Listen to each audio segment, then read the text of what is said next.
ఇది ఆమెకు ముగ్గురి కథ. ఆమెకు కామం వ్యసనం. ప్రతి మనిషికో వీక్నెస్ ఉంటుందంటారు, కానీ ఈమె వ్యసనం శృంగారం. ఇలా కూడా ఉంటారా అంటే ఈ స్టోరీ చూడాల్సిందే. ఉండేది స్లంలో, చేసేది కూలి పని. కానీ ఆమె అందం రవిశంకర్ గీసిన చిత్రంలా ఉంటుంది. చెమట కారుస్తూ కూలి పని చేస్తున్న ఆమె రూపం దివ్యంగా ఉంటుంది. మట్టిలో అప్సరస అని సింపుల్ గా చెప్పొచ్చు. అందం కారణంగానో లేదంటే తనకు తాను అతిలోక సుందరి అనుకుంటుందో కానీ ఆమెకు నచ్చితే చాలు కళ్లతోనే మగాళ్లను పడేస్తుంది. అంత అందగత్తె ఎవరనుకుంటున్నారా? భువనేశ్వర్లోని పూలేశ్వరి స్లంలో ఉండే పుష్పలత రౌల్. ఈమె చర్మం రంగు మెరిసే బంగారమేమీ కాదు, కానీ సముద్ర తీరంలో మెరిసే తెల్లటి ఇసుక మధ్య ఉండే చామనచాయ రంగు గులకరాయిలా ఉంటుంది పుష్పలత. ఈమె తల్లి చిన్నప్పుడే చనిపోయింది. దీంతో ఆమెకు తల్లి తండ్రి అన్నీ కూడా మీనాటి పాత్రే అయ్యాడు. మీనాటి పాత్ర కూతురును బంగారంలా పెంచుకున్నాడు. ఆమె అందం చూసి మోజపడి ప్రేమించి దగ్గరి బంధువైన సరాత్ రౌల్ రూపాయి కట్నం కూడా తీసుకోకుండా పెళ్లి చేసుకున్నాడు. తానే అన్ని ఖర్చులు పెట్టి పెళ్లి చేసుకున్నాడు. పెళ్లికి ముందు తండ్రి అంటే భయం, ప్రేమతో పాటు గౌరవం కారణంగా ఎలాంటి ప్రేమ వ్యవహారాలు కూడా నడపలేదు. ఆమె తండ్రి గీసిన గీతను దాటలేదు. మురికి వాడలో ఉంటున్న ప్రవర్తనలో పుష్పలత నిజంగానే మచ్చలేని మణిపూస. 16 ఏళ్లకే పెళ్లి చేసుకున్న పుష్పలతకు మొదటిసారి శృంగారంలో ఉన్న మజా తెలిసింది. ఆ తర్వాత దానికి బానిసైపోయింది. అయితే 20 ఏళ్ల వయసులోనే ఉన్న ఆమె భర్త సరాత్ కూడా ఆమెకు కావలసినంత సుఖాన్ని ఇచ్చాడు. కానీ ఆమె ఆకలి సరాత్ ఎప్పటికీ తీర్చలేనిది. బతకడానికి పని చేయాలి కాబట్టి ఆమె పనిలో పడి తన కోరికలను మరిచిపోయేది. రాత్రైతే మాత్రం ఈ మోడర్న్ క్లియోపాత్ర తోడు కోరుకునేది. ఆమెను పిచ్చిగా ప్రేమించిన సరాత్ సుఖపెట్టాడు. కాకపోతే బెడ్ పై ఆమె వింత ప్రవర్తన చూసి చిరాకు పడేవాడు. ఎవరికైనా కొంత లిమిట్ ఉంటుంది. పుష్పలత మాత్రం తనకు తానుగా విరహంతో రగిలిపోయేది. అదే సమయంలో సరాత్ బయటకు చెప్పుకోలేని భార్య ప్రవర్తనతో రగిలిపోయేవాడు.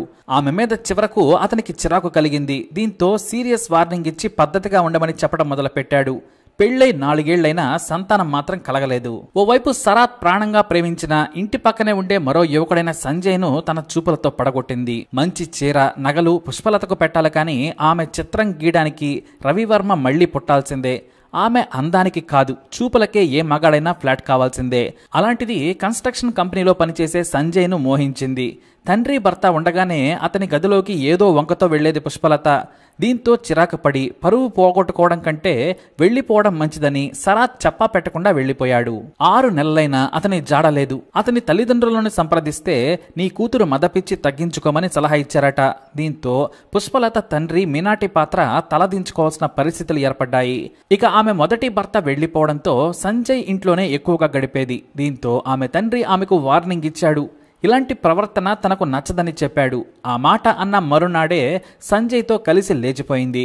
అక్కడ సంజయ్తో బాగానే 6 ఏళ్ల పాటు కాపురం చేసింది. అతను కూడా పెళ్లి లేకుంటే ఏంటి, భార్యాభర్తల్లాగానే ఉంటున్నాం కదా అనుకున్నాడు. సంజయ్ పద్ధతిగానే ముందు నుంచి పుష్పలతను కంట్రోల్లో పెట్టాడు. అతను కూడా ఆమె అందాన్ని ఆస్వాదించేవాడు. భార్య లేకుండా నిమిషం కూడా గడిపేవాడు కాదు. ఆమెను ఫంక్షన్లకు కూడా తీసుకెళ్లేవాడు కాదు. ఎందుకంటే ఆమె పక్కనుంటే ఎవరైనా సరే తనను ఒక జోకర్లా అంతా చూస్తారు. మరి పుష్పలత అందం అలాంటిది. అంతెందుకు, అతని స్నేహితులు సైతం హీరోయిన్ కావాల్సిన పుష్ప నీకు లవరైంద్రా అంటూ ఉండేవారు. ఇక 6 ఏళ్లు కాపురం చేసినా కూడా వారికి సంతానం కలగలేదు. అయితే వేరే చోట పని ఉందని సంజయ్ ఒక కాంట్రాక్టర్తో వారం పాటు కటక్ వెళ్లాడు. ఈ వారం గ్యాప్ అంటే ఒక చిన్న గ్యాప్ను కూడా పుష్పలత తట్టుకోలేకపోయింది. అంతా బానిస. దీంతో తాను పనిచేసే చోట పిత్రరంజన్ అనే యువకుడిని అందంతో ఫ్లాట్ చేసింది. అది మొదటి రోజే. ఇక ఆ కుర్రాడు నచ్చిన రెండో రోజే ఇలాంటి అందగత్తె మళ్లీ దొరకదని డిసెంబర్ 4, 2020న బంధువులందరినీ పిలిచి ఓ చోట పుష్పలతను పెళ్లి చేసుకున్నాడు. కానీ మొదటి 3 రాత్రుల్లోనే తనకు పిత్రరంజన్ సూట్ కాడని తెలుసుకుంది. శోభనం రోజు కూడా ఎంజాయ్ చేయకుండా ఫుల్లుగా తాగొచ్చాడు. పగలంతా బయట తిరిగి రాత్రి సమయంలో ఏదో కొత్త భార్య తప్పదన్నట్లుగా చూసుకునేవాడు. దీంతో 4 రోజులు 3 రాత్రులు గడిపి మళ్లీ సంజయ్ ఇంటికి వచ్చింది. కానీ ఈలోపే సంజయ్ ఊరి నుంచి వచ్చేశాడు. కొత్త చీరలు, కొత్త నగలు చూసి పుష్పలతను నిలదీశాడు. చేసేదేమీ లేక తాను పిత్రరంజన్ను పెళ్లి చేసుకున్నానని చెప్పింది. ఆ కుర్రాడు సంజయ్ కిందే పనిచేస్తాడు. మరి శోభనం అయిపోగానే వచ్చేసావా అని బూతులు తిట్టడం మొదలుపెట్టాడు సంజయ్. దానికి మరి నువ్వు పెళ్లి చేసుకోకుండా నీతోనే జీవితాంతం ఎలా ఉంటానని ప్రశ్నించింది. పెళ్లి మాత్రమే చేసుకోలేదు, నీకు ఏనాడైనా ద్రోహం చేశానా? కూలి పనులు కూడా మానిపించి సుఖపెడుతున్నాను. ఇంతకంటే ఏం చేయాలి? మనం సొంత ఇల్లు కట్టుకున్నాక మా ఊరు తీసుకెళ్తాను కదా అన్నాడు. ఆమె తప్పయింది అని చాలా సింపుల్ గా సంజయ్కు చెప్పింది. కానీ సంజయ్ ఆమె మీద విరక్తి చెందాడు. పని మీద ఊరెళ్తే మరొకడిని పెళ్లి చేసుకుని 3 రాత్రులు గడిపి రావడం అనే ఆలోచనే తట్టుకోలేకపోయాడు. డిసెంబర్ 29, 2020న మద్యం తాగిన మైకంలో పుష్పలతతో గొడవ పెట్టుకున్నాడు. ఆ సమయంలోనే తాను ప్రాణంగా ప్రేమించినా మోసం చేస్తావా, నీకు మనసెలా వచ్చిందని పుష్పలత గొంతు నులిమి చంపేశాడు సంజయ్. ఆ తర్వాత రాత్రి 1 గంట సమయంలో తన స్నేహితుడు శ్రీకాంత్ దాస్ అలియాస్ చెంగుని పిలిచాడు. విషయం చెప్పి బోరుమన్నాడు. శవాన్ని మాయం చేసేందుకు సాయం చేయాలని చెంగు చేతులు పట్టుకుని ఏడ్చాడు సంజయ్. తనకు పుష్పలతను చంపాలని లేదు, కానీ ఆమె కామపిచ్చి శృంగారం కోసం ఎంతకైనా తెగిస్తుంది. నాకు తెలిసే ఇలా వెళ్ళిందంటే తెలియకుండా ఎంతమందితో తిరుగుతుందోనని అనుమానం వ్యక్తం చేశాడు. ఇక చెంగు చిన్నప్పటి నుంచి కలిసి తిరిగిన స్నేహంతో తన బాస్ బొలెరో వాహనాన్ని తీసుకొస్తానని చెప్పాడు. ఈలోపు శవం మీద ఫింగర్ ప్రింట్స్ లేకుండా పారేసేందుకు హ్యాండ్ గ్లౌస్ తో పాటు సర్జికల్ కత్తులను కొనుక్కుని రావాలని కూడా చెప్పాడు. చీకట్లోనే హ్యాండ్ గ్లౌస్ దొరికాయి, కానీ పదునైన కత్తులు దొరకలేదు. దీంతో ఇంట్లో ఉన్న చికెన్ ను కట్ చేసే పదునైన కత్తిని షార్ప్ గా చేశాడు సంజయ్. ఆ కత్తితో మొండాన్ని తలను వేరు చేశాడు. ఆ తర్వాత ఎవరూ చూడని సమయంలో వేగంగా పుష్పలత బాడీని బొలెరో వాహనంలో వేసుకుని అంధారో హైవే పక్కన పొదల్లో పడేశారు. వేరు చేసిన తలను మరో సంచిలో వేసుకుని దగ్గరలోని అడవిలో పడేసి వచ్చారు. ఆ తర్వాత దారిలో మద్యం కొనుక్కొని దాబాలో ఫుల్లుగా తాగి తిని అదే వాహనంలో తెల్లారే వరకు పడుకున్నారు. ఉదయం భువనేశ్వర్ వచ్చి వాహనాన్ని చెంగు బాస్ ఇంట్లో పెట్టి తమ స్వగ్రామానికి పారిపోయారు. ఇక అదే రోజు ఉదయం ఒక పశువుల కాపరి తలలేని బాడీని చూసి భయపడి పోలీసులకు ఫిర్యాదు చేశాడు. దీంతో సిటీ క్రైమ్ బ్రాంచ్ ను హ్యాండిల్ చేయాలని డీజీపీ ఆదేశించారు. తలలేని మొండెం ఎవరిదో గుర్తించడం పోలీసుల వల్ల కాలేదు. దీంతో ఏం చేయాలో వారికి తెలియలేదు. ఢిల్లీ ఎయిమ్స్ కు పంపి DNA పరీక్షలు చేయించారు. ఒక్క మిస్సింగ్ రిపోర్ట్ కూడా పోలీసులకు రాలేదు. పాత కేసులతో పోల్చడానికి ఛాన్సే లేదు. కొత్తగా బాడీ, అది కూడా హత్య చేసి 24 గంటలు కూడా కాలేదని పోస్ట్ మార్టంలో తేలింది. రాష్ట్రం మొత్తం మీద మిస్సింగ్ కేసులు చూసినా ఫలితం లేకుండా పోయింది. అన్ని మీడియాల్లో ఈ వార్త వచ్చినా ఎవ్వరూ పట్టించుకోలేదు. సరిగ్గా పుష్పలత చనిపోయిన 14వ రోజు ఆమెకు ఫోన్ చేశాడు తండ్రి మీనాటి పాత్ర. స్విచ్ ఆఫ్ అని రావడంతో సంజయ్కు కాల్ చేశాడు. ఆమె నా దగ్గరకు రాలేదు, పిత్రరంజన్ అనే వ్యక్తిని పెళ్లి చేసుకుని వెళ్లిపోయిందని చెప్పాడు. తన కూతురు కోసం మీనాటి పాత్ర వెతుకుతుండగానే ఆమె కొత్త భర్త పుష్పలతను నాతో పంపండి మావయ్య అంటూ పిత్రరంజన్ అతని కాళ్ల మీద పడ్డాడు.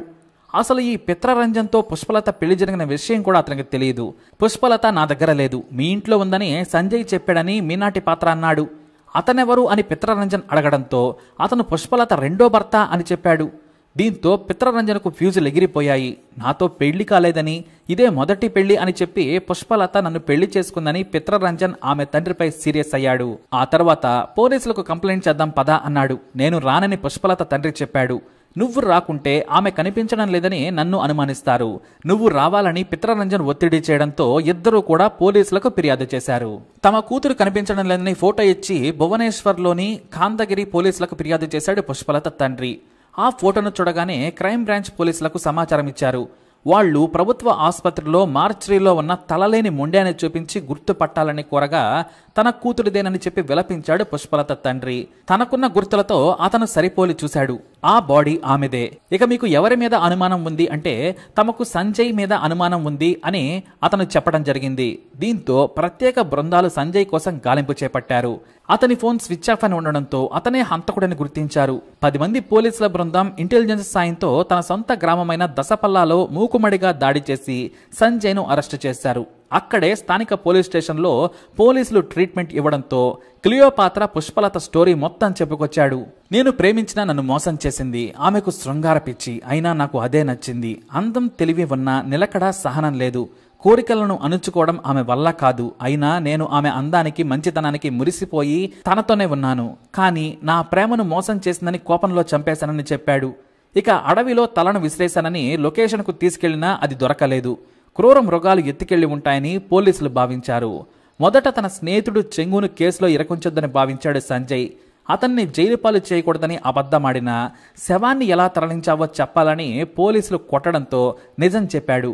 అయితే బొలెరో వాహనం శుభ్రంగా కడగడంతో ఆధారాలన్నీ దాదాపుగా మాయమయ్యాయి.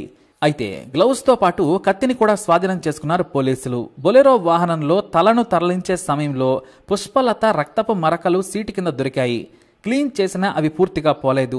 వాటి నుంచి ఆధారాలు సేకరించి నిందితులను జైలుకు తరలించారు పోలీసులు. అయితే పుష్పలత అంత్యక్రియలకు మొదటి భర్త శరత్, కొత్త భర్త పిత్రరంజన్ కూడా హాజరవడం విశేషం. అలా ఈ శృంగార దేవత కథ విషాదంగా ముగిసింది. మరి ఈ మోడర్న్ క్లియోపాత్రపై మీ అభిప్రాయాన్ని కమెంట్ ద్వారా తెలియజేయండి. అలాగే ఇలాంటి ఇన్ఫర్మేషన్స్ కోసం వీడియోని లైక్ చేయండి, షేర్ చేయండి, మా ఛానల్ని సబ్స్క్రైబ్ చేసుకోండి.